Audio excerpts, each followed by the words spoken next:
Assalamualaikum warahmatullahi wabarakatuh. Hari ini kita akan lanjut pelajaran di bab 3. Buka bukunya di halaman 81 tentang teks prosedur. Spidol di mana? Oke. Kita hari ini materinya tanggal berapa hari ini? Tanggal 1 bulan 2021.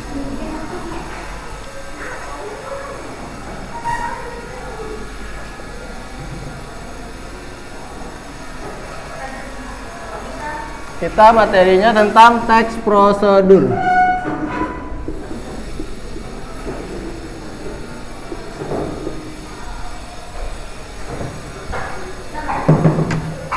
Udah, buka bukunya udah.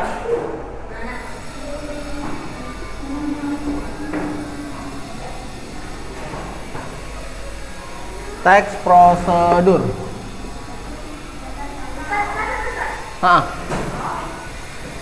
Kan materi baru, jadi kita harus catat dulu. Teks prosedur. Pengertiannya adalah teks prosedur adalah sebuah teks. Teks prosedur adalah sebuah teks yang menjelaskan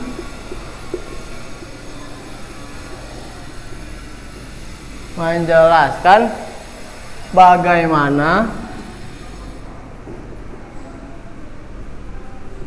sesuatu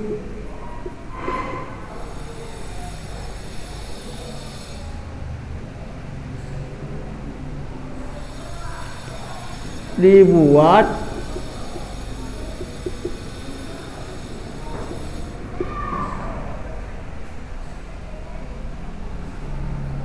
dilakukan dan digunakan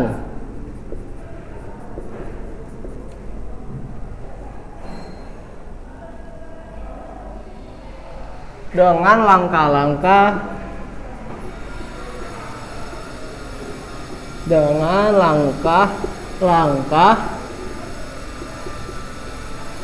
yang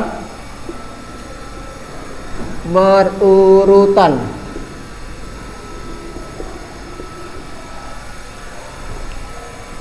Kata kuncinya kalau dia teks prosedur, pokoknya kata kuncinya dia ini, menjelaskan bagaimana sesuatu dibuat, dilakukan, dan digunakan.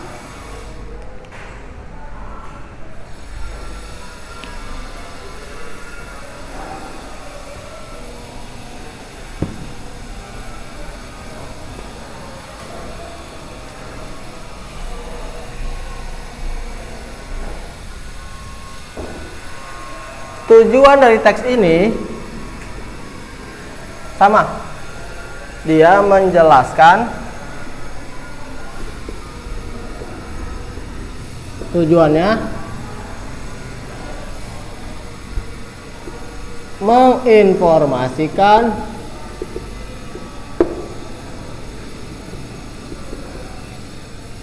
kepada pembaca mengenai langkah-langkah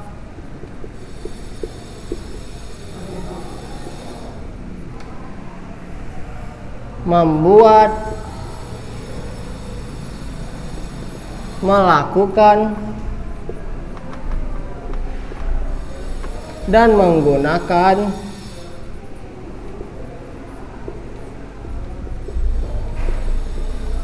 sesuatu.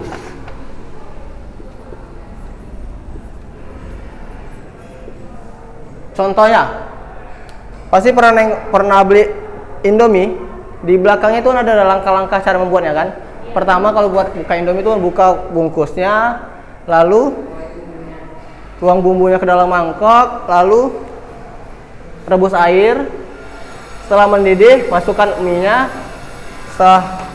Setelah masak lalu ditiriskan. Itu kan cara membuat Indomie yang benar. Contohnya cara memasak nasi goreng pun bisa,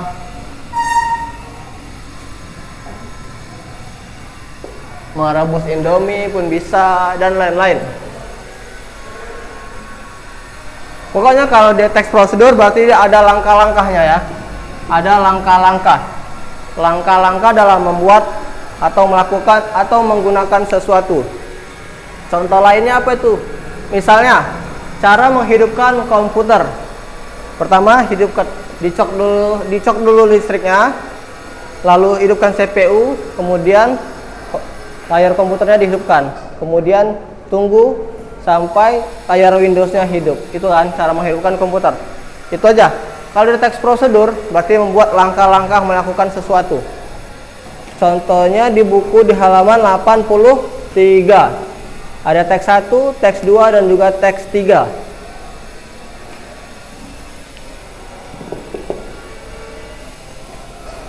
Oke.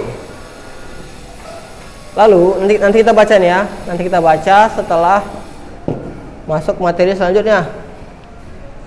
Oke.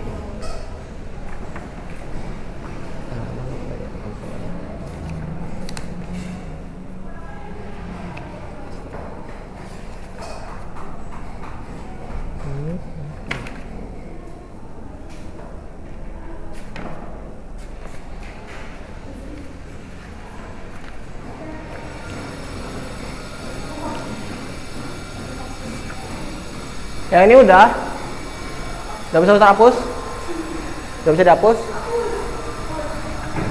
Selanjutnya kita masuk ke materi ciri-ciri kebahasaannya.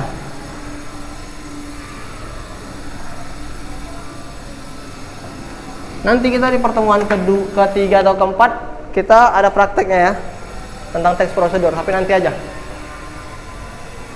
Selanjutnya itu ada ciri-ciri kebahasaan teks prosedur.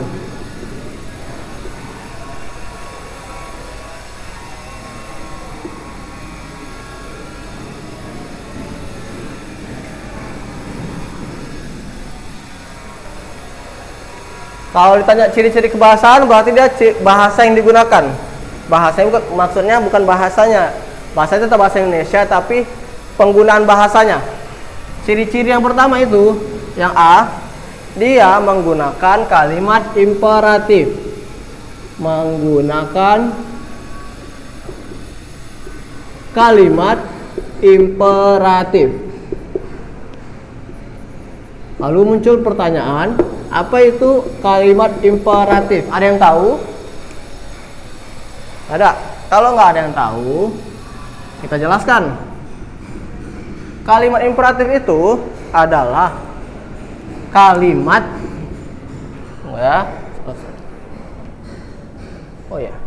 kalimat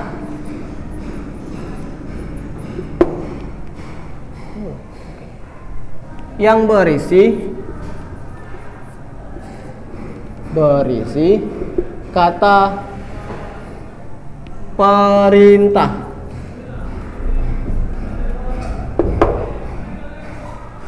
Jadi kalau misalnya pertanyaan apa itu imperatif? Imperatif itu adalah kalimat yang berisi kata perintah. Contohnya apa itu? Contohnya ada kata aduklah. Kalau biasanya kalimat imperatif ini ada di teks iklan dan juga teks prosedur. Sama juga di teks laporan observasi. Tapi karena dia teks prosedur, berarti dia ada kata aduklah, lalu masukkan, lalu apa lagi? Di bukunya ada iya, lakukan bisa. Lakukan. Lalu apa lagi di buku? Ambil. Lalu buanglah. Ada gerakan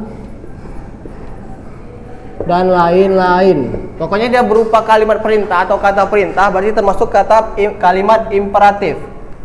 Contoh, ini contoh katanya. Kalau contoh kalimatnya, misalnya kata aduklah. Aduklah masakan tersebut sampai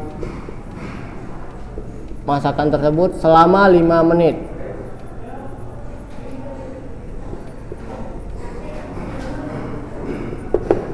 Itu contoh kalimatnya. Yang pertama tadi menggunakan kalimat imperatif. Yang kedua, dia menggunakan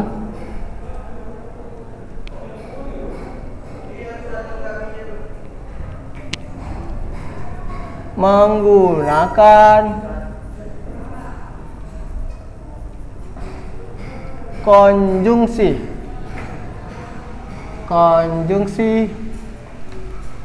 temporal.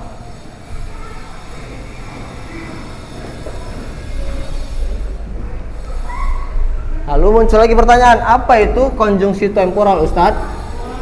Saya jelaskan. Konjungsi temporal itu adalah kalimat yang berisi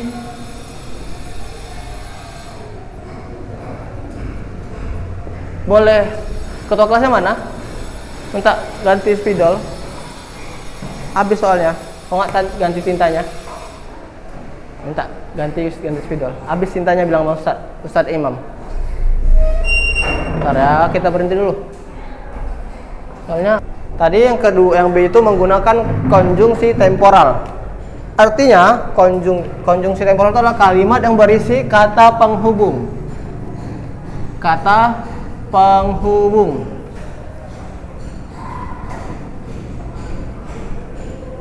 Yang berhubungan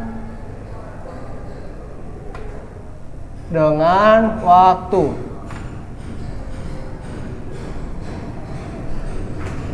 Contohnya, kalau ditanya orang, konjungsi itu apa? Konjungsi itu artinya kata penghubung ya. Kalau temporalnya berarti berhubungan dengan waktu, tempo. Contohnya sekarang. Yang ini Ustaz hapus ya. Tunggu Ustaz foto dulu ya. Untuk di gelombang kedua.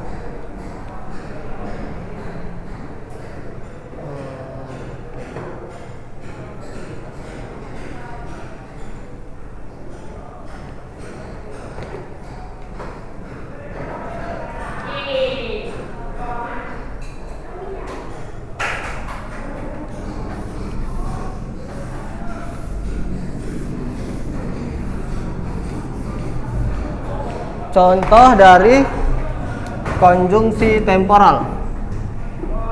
Ini contoh katanya. Ada kata lalu, kemudian, lalu selanjutnya, lalu apa lagi? Iya benar. Setelah itu,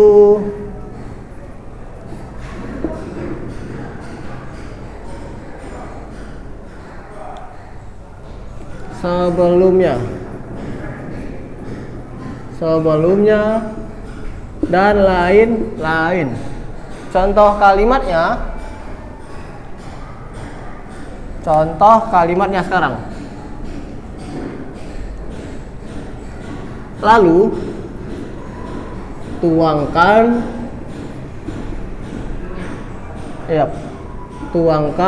minyak makan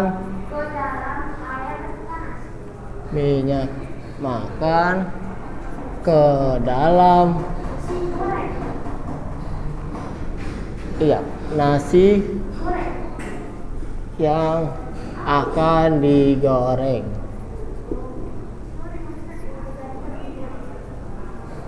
Nah, itu contoh kalimatnya. Dia ada kata lalu. Berarti kalau ada kata lalu, kemudian selanjutnya, setelah itu, dan sebelumnya, itu merupakan konjungsi temporal. Dan yang terakhir, yang C,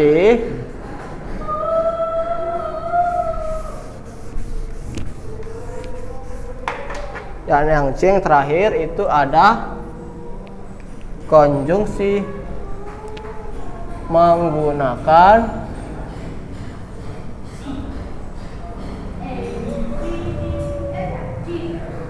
konjungsi nominal.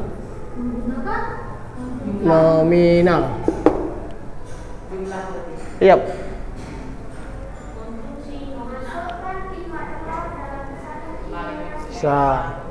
Tunggu ya.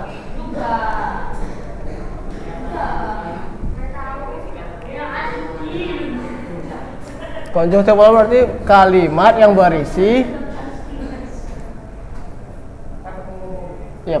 yang berisi kata penghubung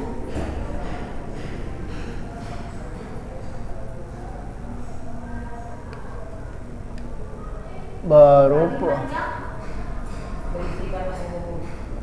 kata penghubung berupa angka. Kalimat yang berisi kata penghubung berupa angka. Contohnya, pertama-tama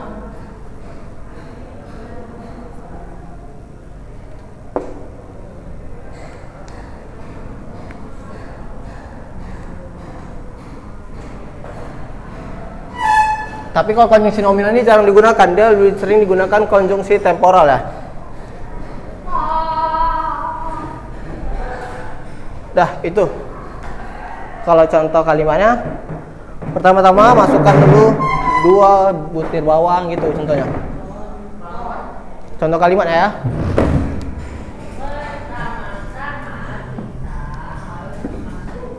Pertama-tama. Iya, bisa itu. Pertama-tama masukkan 15 mili susu ke dalam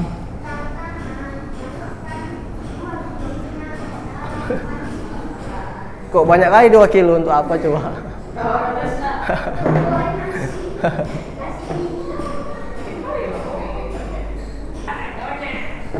Sekarang kita buka bukunya di halaman 83. Itu ada teks 1, teks 2 dan juga teks 3. Coba dibaca dulu, nanti Ustaz tanya ada nggak dia kata penghubungnya, ada nggak dia konjungsi temporalnya, ada nggak ada kata kalimat imperatifnya. Coba dibaca ya. Di teks 1 ada nggak dia kalimat imperatif? Ada kan? Apa contohnya? Iya, pegang angklung dengan tangan kiri. Secara nggak langsung dia kan nyuruh si pembaca supaya megang angklung dengan tangan kiri kan? Yang kedua itu ada posisikan angklung dan yang dipegang tegak, yaitu lalu nomor 5 itu ada kata sewaktu. Kalau sewaktu berarti dia termasuk konjungsi temporal itu ya. Diingat, kalau ada kata sewaktu pokoknya berhubungan dengan waktu, dia termasuk dengan konjungsi temporal. Di teks 2 coba kita tengok ada kata ambil, tumbuk, tambahkan, lalu rebus dan minum selagi hangat. Itu termasuk dengan kalimat imperatif. Yang teks 3. Teks 3 ada putar lagu, ambil posisi kedua kaki rapat, tangkupkan, gerakan, ganti gerakan. Itu termasuk dengan kalimat imperatif. Lalu ada kata ulangi. Ulangi itu termasuk dengan kalimat konjungsi temporal. Jadi suruh mengulang. Berarti berulang kali kan, berarti kan mengulang waktu. Ada kata begitu seterusnya sampai lagu habis. Begitu seterusnya termasuk dengan konjungsi temporal. Iya. Berarti kan paham lah ya apa itu konjungsi temporal sama kalimat imperatif. Selanjutnya ada tugas kita. Kalau nggak siap hari ini jadikan PR.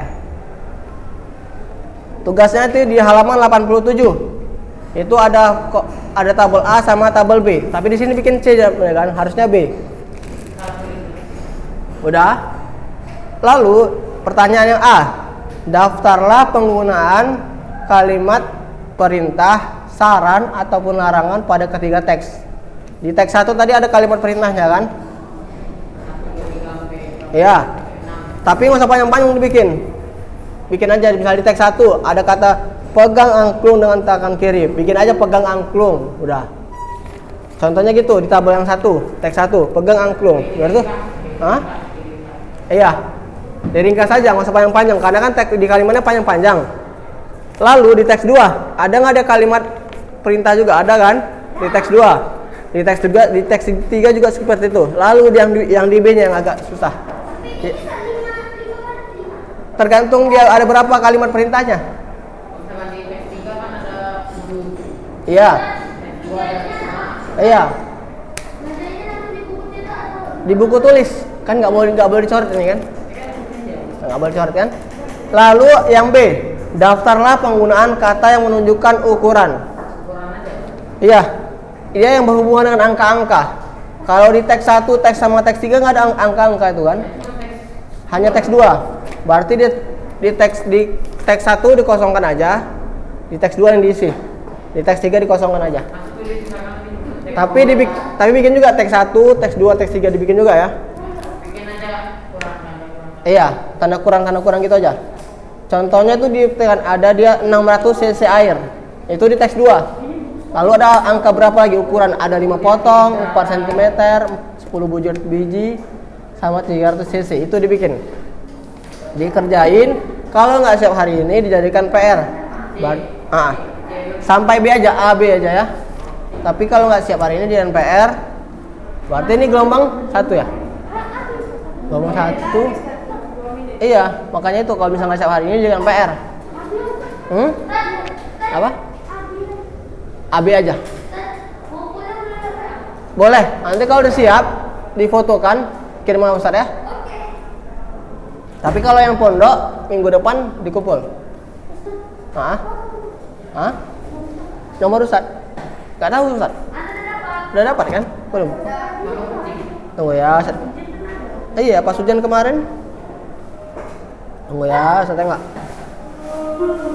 Nomor udah dah. Udah kan? Nanti tugasnya difotokan lalu kirim Ustaz. Dibikin dulu namanya ya. Assalamualaikum, nama saya ini Ustaz. Namanya siapa sama kelasnya. Nanti Ustaz lupa. Iya, takutnya kan Ustaz udah Ustaz hapus pesannya. Hah?